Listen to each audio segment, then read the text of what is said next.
Salut tout le monde, moi c'est Gabriel et voici ma camarade Louise. Aujourd'hui, on est là pour vous aider à réviser votre BIA, c'est-à-dire le brevet d'initiation aéronautique. Et plus précisément, on va parler de l'histoire et de la culture de l'aéronautique. Salut à tous. Comme l'a dit Gabriel, on va plonger ensemble dans l'univers de l'aéronautique en discutant à deux. On a préparé pas mal de choses et on va partager avec vous ce qu'on a découvert. Bonjour à tous et bienvenue dans ce deuxième épisode consacré au début de l'aéronautique. Aujourd'hui, nous quittons les légendes pour entrer dans le concret. L'homme commence enfin à s'élever dans les airs grâce aux ballons. Et oui, bien avant les avions, ce sont les aérostats, et plus précisément les ballons, qui ont permis à l'homme de quitter le sol pour de vrai. Pas de moteur, pas d'aile, juste un grand volume d'air chaud ou de gaz plus léger que l'air.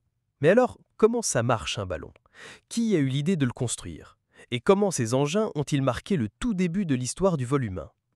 Dans cet épisode, nous allons justement parler des frères Montgolfier, des premiers envols spectaculaires au XVIIIe siècle et de la magie, mais aussi des limites de ces premiers vols libres.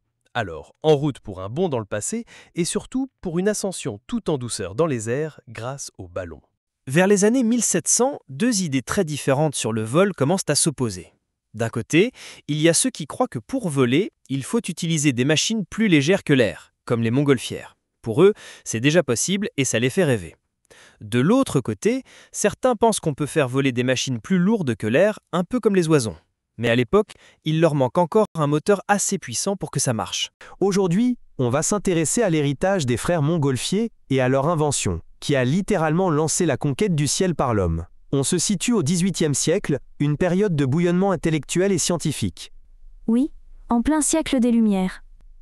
Et c'est dans ce contexte que deux frères, Joseph Michel et Jacques-Étienne Montgolfier, issus d'une famille d'industriels papetiers à Annonay, vont marquer l'histoire. D'après nos recherches, leur inspiration est assez poétique. Ils auraient observé des cendres s'élever dans la cheminée et se sont demandé si l'on pouvait emprisonner cet air chaud pour créer une force ascensionnelle. C'est une idée simple en apparence, mais qui va tout changer. Ils se sont donc lancés dans des expérimentations, en s'inspirant aussi des travaux de l'époque sur les gaz, notamment l'hydrogène, même si finalement c'est l'air chaud qui sera la clé de leur succès. Leur première grande réussite a lieu en juin 1783. Ils parviennent à faire voler un ballon non habité, fait de toile et de papier.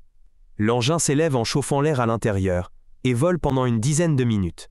Un vol de 10 minutes sur 2 km, c'était du jamais vu. Ça a dû être un spectacle incroyable pour l'époque. Et ça ne s'arrête pas là. Non, car la nouvelle se répand vite. Le 4 juin de la même année, ils font une démonstration publique à Annonay. Puis, le 19 septembre, c'est à Versailles, devant le roi Louis XVI, qu'ils organisent un vol très spécial. Très spécial en effet. Ils embarquent des animaux, un mouton, un coq et un canard, pour vérifier si la vie est possible en altitude. Le vol est un succès, l'aérostat atteint environ 600 mètres d'altitude. Et cette expérience ouvre la voie au premier vol humain. À peine un mois plus tard, le 19 octobre 1783, Jean-François Pilâtre de Rosiers et le marquis d'Arlandes deviennent les premiers hommes à s'élever dans les airs à bord d'une montgolfière. C'est vraiment le début d'une nouvelle ère. L'impact est immédiat. Soudain, le ciel n'est plus une limite infranchissable. Cela a inspiré une vague d'inventeurs et a posé les bases de ce qui deviendra l'aéronautique.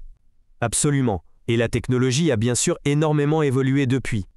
Les ballons de papier et de toile ont été remplacés par des matériaux comme le nylon, beaucoup plus résistants. Et les feux de paille et de laine par des brûleurs à propane, qui offrent un contrôle bien plus précis. C'est un bon point. La montgolfière d'aujourd'hui est l'héritière directe de cette invention, mais avec des décennies d'amélioration en matière de sécurité et de performance. C'est un bel exemple d'évolution technologique sur la durée. En reconnaissance de leur exploit, les frères Montgolfier ont été anoblis par le roi Louis XVI. Et bien plus tard, ils ont été intronisés au International Air and Space Hall of Fame. Un héritage qui perdure. Leur histoire est un témoignage de l'ingéniosité et de la persévérance. Ils ont ouvert un nouveau chapitre de l'expérience humaine et ont montré que les rêves les plus audacieux, comme celui de voler, pouvaient devenir réalité. En conclusion, l'invention de la montgolfière n'est pas juste une anecdote historique. C'est l'étincelle qui a allumé la flamme de la conquête spatiale. Les frères Montgolfier ont été les véritables pionniers de l'aérostation. Exactement. Leur curiosité a littéralement permis à l'humanité de prendre son envol. Et cet esprit d'innovation continue d'inspirer les aviateurs et les explorateurs du monde entier aujourd'hui. On va se pencher aujourd'hui sur un personnage clé de l'aéronautique, Jean-François Pilâtre de Rozier. D'après les recherches qu'on a pu faire, c'est vraiment l'un des tout premiers pionniers du vol humain. Mais son histoire est aussi marquée par une fin tragique. Absolument. Il n'était pas juste un aventurier, c'était avant tout un scientifique. Né à Metz en 1754, il s'est passionné très jeune pour la chimie et la physique. C'est cette expertise qui va le rendre indispensable dans l'aventure des premiers ballons. Exactement. C'est sa collaboration avec les frères Montgolfier qui va tout changer. Eux avaient l'idée du ballon à air chaud et lui apportaient la rigueur scientifique. Et ça a abouti, le 21 novembre 1783, au tout premier vol humain de l'histoire. Oui, un moment historique. Avec le marquis d'Arlande, il s'envole depuis Paris, parcourt environ 9 km et atteint presque 1000 mètres d'altitude. Il fallait un courage incroyable et une grande confiance dans la technologie de l'époque. Et il ne s'est pas arrêté là. Il a cherché à innover. C'est lui qui a développé la Rosière, un ballon hybride qui combine l'hydrogène, pour la portance, et l'air chaud, pour contrôler l'altitude. C'est une avancée technique majeure pour l'époque. C'est d'ailleurs avec un ballon de ce type qu'il va tenter son plus grand défi, la traversée de la Manche en 1785. Malheureusement, c'est là que l'histoire prend un tournant dramatique. Oui, le ballon a pris feu peu après le décollage, et il est devenu, avec son compagnon Pierre-Ange Romain, la première victime d'un accident aérien. C'est une ironie tragique. Le premier à voler est aussi le premier à mourir en vol. C'est vrai. Et son héritage aujourd'hui est un peu contrasté. Les dernières nouvelles montrent que l'organisation qui portait son nom, et qui organisait le Grand Test mondial Air Balance, un immense rassemblement, a récemment cessé ses activités.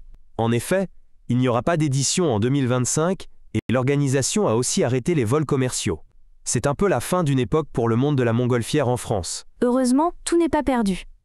L'aéromusée Pilâtre de Rozier, lui, reste ouvert. Il propose même une nouvelle expérience de vol en réalité virtuelle. C'est une belle façon de continuer à faire vivre sa mémoire et de transmettre sa passion pour les airs.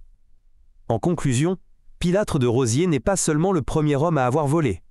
C'était un scientifique, un innovateur et un pionnier audacieux.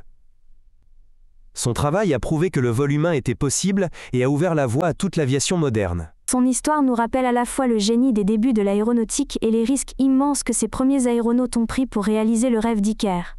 Alors, aujourd'hui on se penche sur une année assez incroyable pour l'aéronautique, l'année 1783, et plus particulièrement sur les contributions d'un scientifique français, Jacques Charles.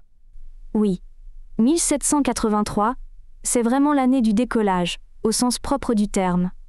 Tout le monde a en tête les frères Montgolfier et leur ballon à air chaud, la fameuse montgolfière. Mais Charles, lui, a abordé le problème d'une manière, disons, complètement différente et plus scientifique. Exactement. Alors que les montgolfiers utilisaient de l'air chauffé, qui est simplement moins dense que l'air ambiant, Jacques Charles, lui, a eu l'idée d'utiliser un gaz qui est par nature beaucoup plus léger que l'air, l'hydrogène. C'était une avancée théorique majeure à l'époque. Tout à fait. Et ça a posé d'énormes défis techniques. D'abord, il fallait produire cet hydrogène en grande quantité. Pour son premier ballon, imagine, on a dû verser près de 500 kg d'acide sulfurique sur une tonne de ferraille. C'était une opération colossale et dangereuse. Et puis, il fallait une enveloppe capable de retenir ce gaz, qui est la plus petite des molécules. Il a donc utilisé de la soie vernie avec du caoutchouc dissous dans de la térébenthine pour l'étanchéité. Et ce premier ballon à hydrogène, qu'on appellera plus tard une charlière, a fait son premier vol non habité le 27 août 1783, depuis le Champ de Mars à Paris. Apparemment, il y avait une foule immense, on parle de 300 000 personnes, y compris des personnalités comme Benjamin Franklin. C'est ça. Et l'histoire de son atterrissage est assez pittoresque. Après 45 minutes de vol, il est retombé près du village de Gonesse.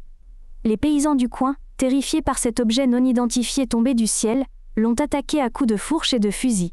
Ils pensaient que c'était une sorte de monstre venu du ciel. Bon, c'est une anecdote amusante, mais le plus important arrive quelques mois plus tard, n'est-ce pas? Le 1er décembre de la même année, Charles effectue le premier vol habité à bord d'un ballon à hydrogène, accompagné de Nicolas-Louis Robert. Ils ont volé pendant 2 heures et parcouru environ 36 km. Oui, et ce qui est fascinant, c'est qu'après ce premier vol, Robert est descendu, et Charles, lui, est remonté seul. Il a atteint une altitude d'environ 3000 mètres. Il a décrit la douleur aux oreilles à cause du changement de pression et le froid glacial. C'était la toute première fois qu'un homme montait aussi haut et pouvait faire des observations scientifiques à cette altitude. Donc, pour résumer, en fait, même si les montgolfiers ont été les premiers à s'élever dans les airs, la contribution de Jacques Charles est absolument fondamentale. Il a inventé le ballon à gaz, une technologie qui sera utilisée pendant plus d'1 siècle et demi, et qui était bien plus performante que la montgolfière. Absolument. Son approche était vraiment celle d'un physicien. D'ailleurs, ses travaux sur le comportement des gaz dans ces ballons l'ont mené à formuler ce qu'on appelle aujourd'hui la loi de Charles, sur la dilatation des gaz. Donc son travail en aéronautique a directement nourri la science fondamentale. Un véritable pionnier. Aujourd'hui, on va se pencher sur la vie d'un personnage fascinant du XVIIIe siècle, un véritable pionnier de l'aviation, Jean-Pierre Blanchard. Ah oui, son nom est souvent associé au début de l'aéronautique. Un inventeur et un aventurier, si je me souviens bien. Exactement. D'après nos recherches, avant même de s'intéresser au ballon, il avait déjà un esprit très inventif. Né en 1753, il a conçu des appareils comme un vélocipède, l'ancêtre du vélo, et même un système de pompe hydraulique assez impressionnant pour l'époque. Donc son intérêt pour la mécanique et le vol ne datait pas d'hier. Il a d'abord tenté de construire des machines volantes plus lourdes que l'air, sans succès au début. C'est ça. Et puis il y a eu le déclic. Il a été très inspiré par le succès des frères Montgolfier et leur premier vol en montgolfière en 1783. Ça l'a poussé à se lancer dans les ballons à gaz. Moins d'un an plus tard, en mars 1784, il réalisait sa première ascension réussie. Et c'est ce qui l'a mené à son exploit le plus célèbre, n'est-ce pas? La traversée de la Manche. Absolument. Le 7 janvier 1785, c'est la date clé. Il s'envole de Douvres en Angleterre avec un médecin américain, le docteur John Jeffries, à bord d'un ballon à hydrogène. Le voyage vers Calais en France a été épique. J'imagine que ça n'a pas été simple. Ils ont dû faire face à des problèmes techniques. Oh que oui. Ils ont perdu de l'altitude et ont dû jeter par-dessus bord tout ce qu'ils pouvaient, le lest, du matériel, et même une partie de leurs vêtements pour s'alléger et ne pas tomber dans la mer. Malgré tout, ils ont réussi en 2h30.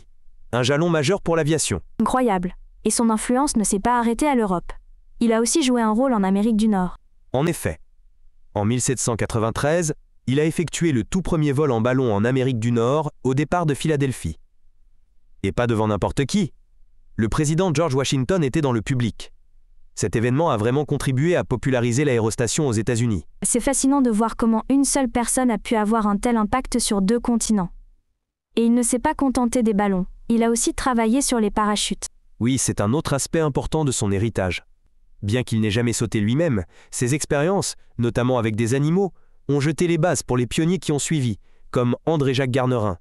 Malheureusement, sa carrière était risquée. Il a eu une crise cardiaque en vol en 1808 et en est décédé l'année suivante. En conclusion, Jean-Pierre Blanchard était plus qu'un simple aérostier.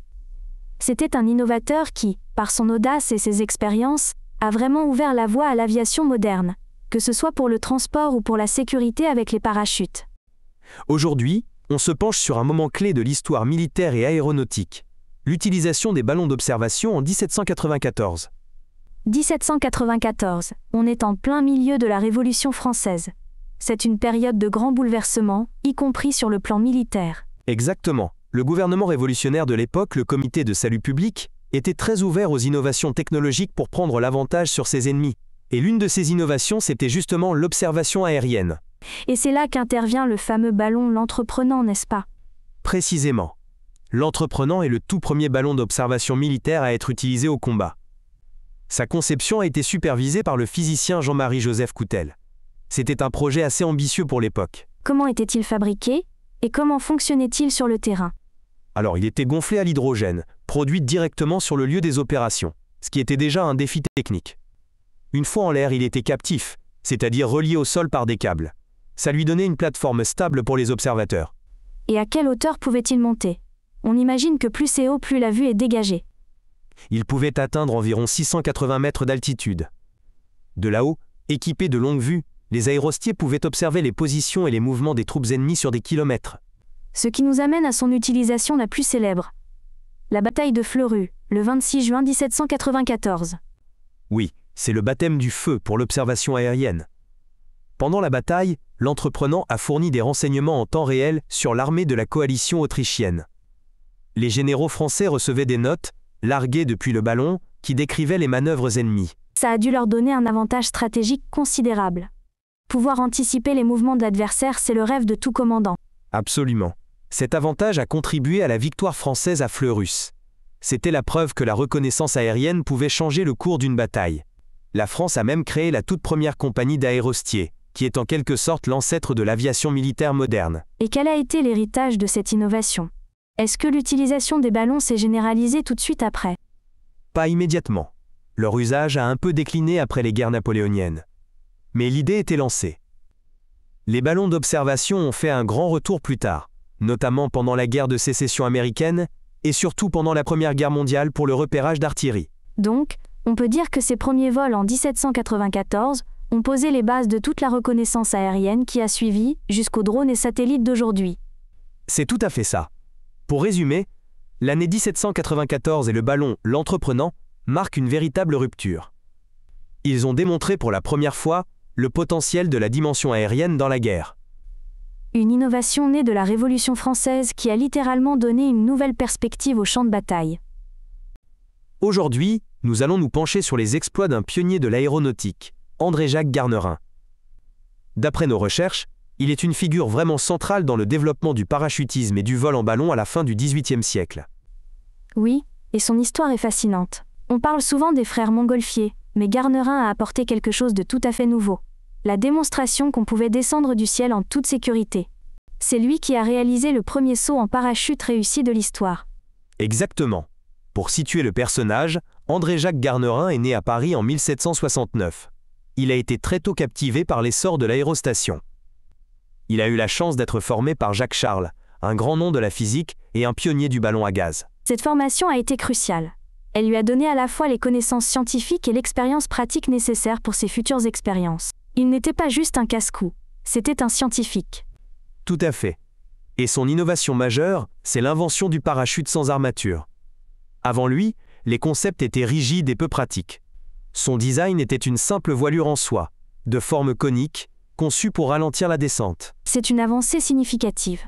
L'idée était de prouver qu'une descente depuis une grande altitude était possible, ce qui à l'époque relevait presque de la science-fiction. Alors, parlons du jour J. Le 22 octobre 1797. Garnerin s'apprête à sauter au-dessus du parc Monceau à Paris. Une foule immense est venue assister à cet événement sans précédent. On imagine la scène. Il est monté dans un ballon à air chaud jusqu'à une altitude d'environ 975 mètres. Arrivé là-haut, il a coupé la corde qui reliait son parachute au ballon. Et c'est le moment de vérité. Le parachute, d'abord replié, s'est déployé pendant la chute. Les témoignages de l'époque décrivent que la nacelle oscillait violemment. Mais malgré tout, il a atterri en toute sécurité. C'est ça. Cet atterrissage réussi a prouvé la viabilité de son invention. Ce n'était plus une théorie, c'était une démonstration pratique. La réaction du public a été un mélange de stupeur et d'admiration, et ça a déclenché un véritable engouement pour l'aéronautique.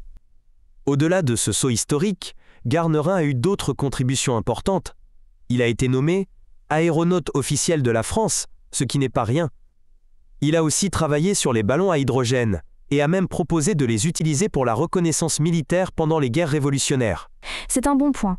Il voyait déjà les applications pratiques et stratégiques de ces technologies. Son héritage est double. Il a non seulement ouvert la voie au parachutisme de loisirs, mais il a surtout posé les bases du parachute comme équipement de sécurité essentiel en aviation. En conclusion, André-Jacques Garnerin était bien plus qu'un simple aventurier. C'était un inventeur et un visionnaire, dont les exploits ont véritablement transformé notre rapport au ciel. Absolument. Son saut de 1797 reste un jalon fondamental de l'histoire de l'aviation, un symbole de l'ingéniosité humaine et de cette quête incessante pour repousser les limites du possible. Alors, aujourd'hui, on va s'intéresser à un moment clé de l'histoire des sciences.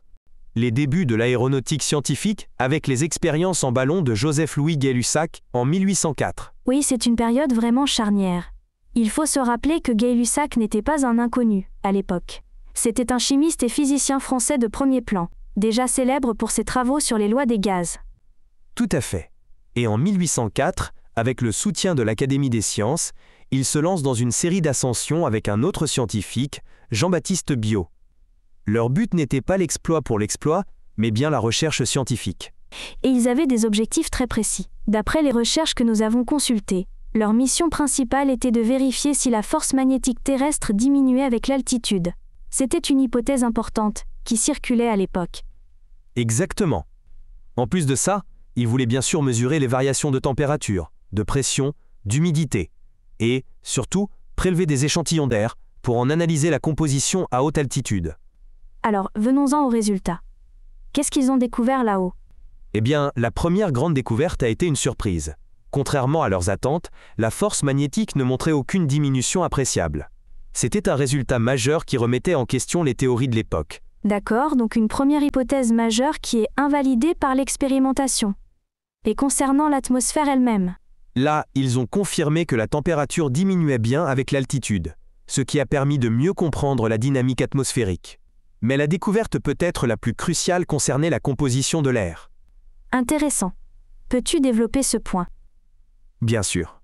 Gay-Lussac a analysé les échantillons prélevés et a démontré que la composition chimique de l'air, notamment la proportion d'oxygène, restait la même à plusieurs milliers de mètres d'altitude qu'au sol.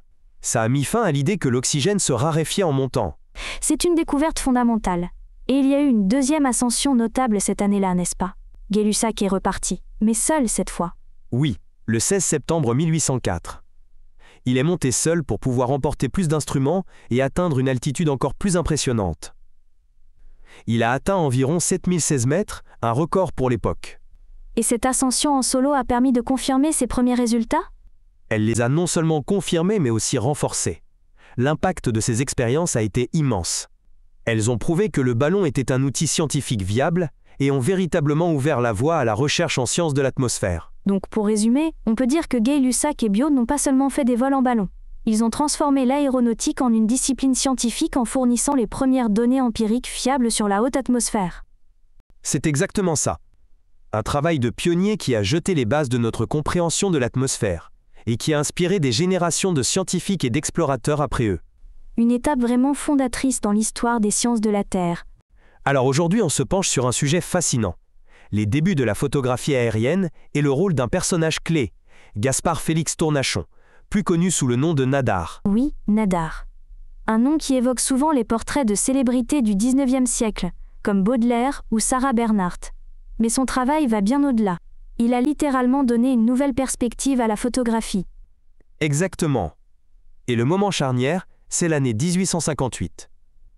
C'est là que Nadar, à bord d'une montgolfière, a pris la toute première photographie aérienne de l'histoire au-dessus de Paris. Au-dessus du Petit Bicêtre, pour être précis. C'est un peu dommage que cette photo n'existe plus aujourd'hui. Mais l'événement en lui-même a marqué un tournant majeur. Et il faut vraiment imaginer les défis techniques de l'époque. Ce n'était pas aussi simple que de sortir un appareil photo. Il utilisait le procédé au collodion humide. Peux-tu nous rappeler ce que c'est, le collodion humide? Ça sonne assez complexe. C'était très contraignant. Il fallait préparer la plaque photographique en verre, l'exposer et la développer en l'espace de quelques minutes, avant que la solution ne sèche. Cela signifiait que Nadar devait emporter une véritable chambre noire dans la nacelle de son ballon.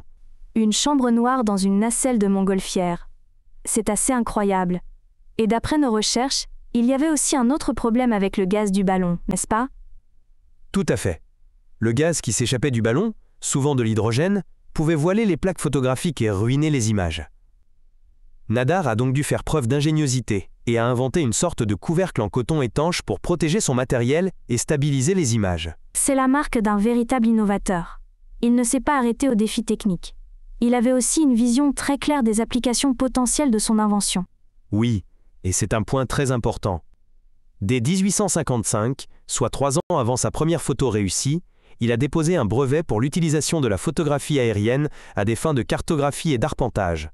Il voyait déjà le potentiel pour la topographie ou même l'archéologie. Une vision qui a d'ailleurs intéressé l'armée française pour des missions de reconnaissance.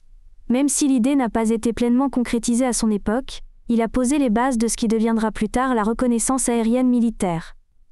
Et au-delà des applications pratiques, il y a eu un impact culturel.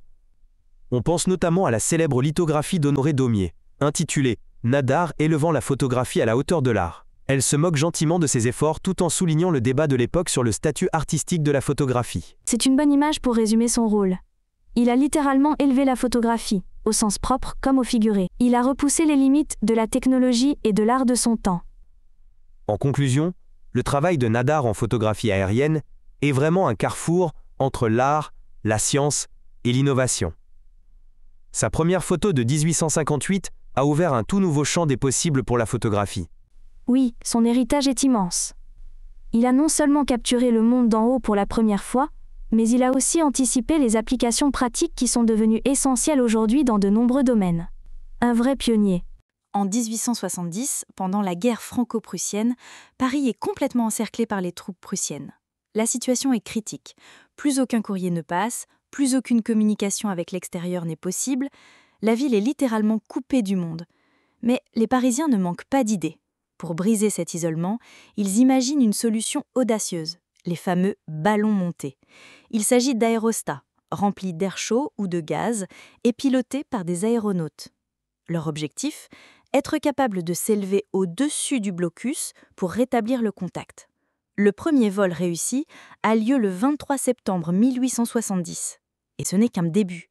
Au total, ce sont 66 ballons qui quitteront Paris pendant le siège, transportant une quantité impressionnante de courriers, plus de 2 millions de lettres. C'est une véritable prouesse technique et humaine, surtout si l'on considère les risques, les vents imprévisibles et bien sûr, les lignes ennemies. Cet épisode reste un moment marquant de l'histoire de l'aéronautique.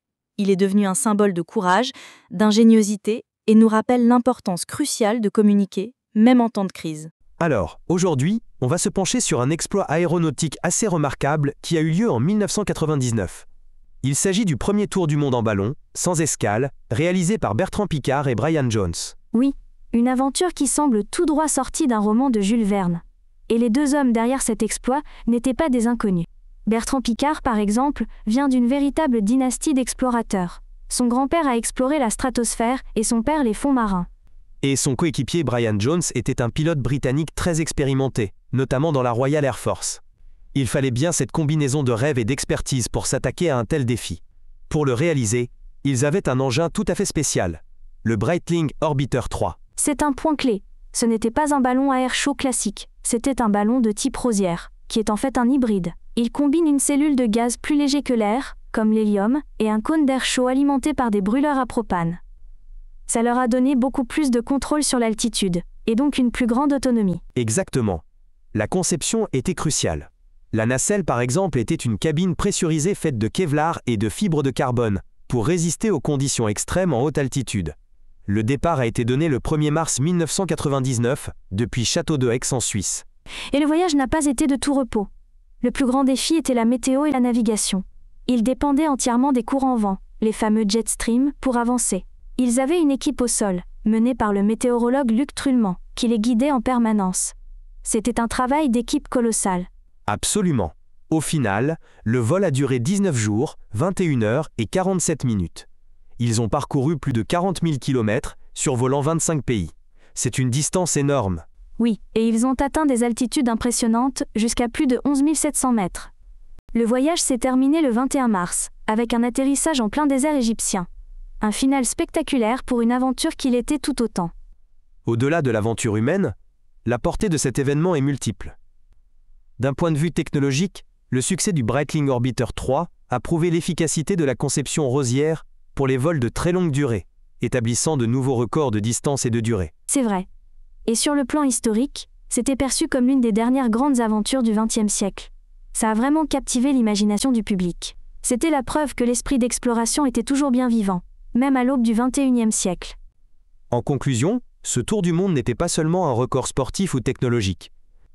C'était une véritable épopée humaine qui a démontré la puissance de la persévérance, de l'innovation et du travail d'équipe. Tout à fait.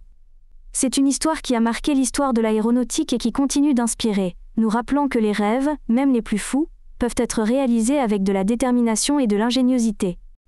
Alors on va décortiquer aujourd'hui des nouvelles du monde de l'aéronautique. Et on commence avec un nom qui est resté dans les mémoires, Felix Baumgartner.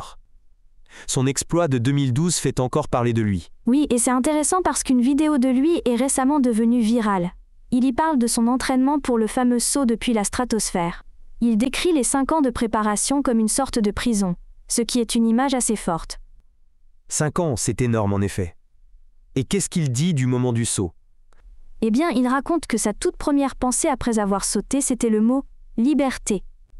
C'est un contraste saisissant avec ce sentiment d'enfermement pendant l'entraînement. Il a aussi beaucoup insisté sur l'importance de la communication avec son équipe au sol. C'est un bon rappel. On se souvient des images, mais on oublie parfois toute la logistique qu'il y a derrière. Pour resituer, le 14 octobre 2012, il a battu plusieurs records du monde. Le premier humain à franchir le mur du son en chute libre, le plus haut vol en ballon habité, et bien sûr, le saut le plus haut. Exactement. Et au-delà de l'exploit sportif, le projet Red Bull Stratos a eu de vraies retombées scientifiques. C'est ça qui est peut-être moins connu du grand public. Ah oui? Peux-tu nous en dire un peu plus là-dessus? Bien sûr. Le projet a permis de développer de nouvelles combinaisons spatiales et de nouveaux systèmes de parachute. Il a aussi aidé à établir des protocoles pour l'exposition à des conditions extrêmes et à mieux comprendre l'impact de l'accélération et de la décélération supersonique sur le corps humain. Ce sont des données vraiment précieuses pour la sécurité aérospatiale. Donc, en fait, son saut a directement contribué à la sécurité des futurs pilotes et astronautes. C'est une perspective importante. Et en parlant du secteur, l'actualité plus générale de l'aéronautique est aussi assez dense en ce moment.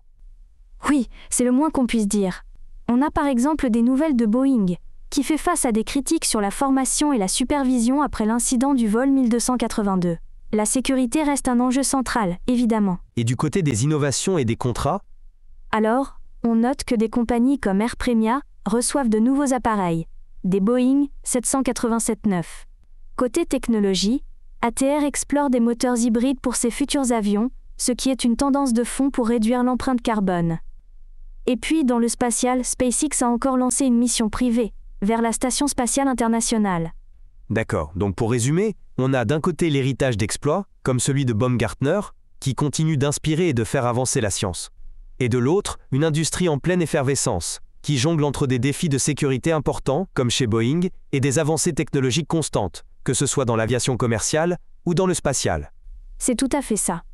Une industrie de contraste, mais toujours résolument tournée vers l'avenir. Et voilà, notre voyage dans l'univers des ballons touche à sa fin. On a vu comment, au XVIIIe siècle, les premiers aérostats ont permis à l'homme de s'élever dans les airs pour la toute première fois. Les expériences des frères Montgolfier, puis celles avec des ballons à gaz, ont marqué un tournant dans l'histoire de l'aéronautique. Ces engins, simples mais ingénieux, ont ouvert la voie à de nouvelles idées et à de nouveaux rêves. Mais les ballons ont aussi leurs limites. Ils vont là où le vent les pousse, sans véritable contrôle. C'est là qu'intervient l'étape suivante, le dirigeable. Un ballon, mais avec une direction. Un ballon, mais avec un moteur. Dans le prochain épisode, on verra comment l'homme a appris non seulement à monter dans les airs, mais aussi à naviguer dans le ciel. Merci de nous avoir suivis et à très bientôt pour la suite de cette grande aventure aéronautique.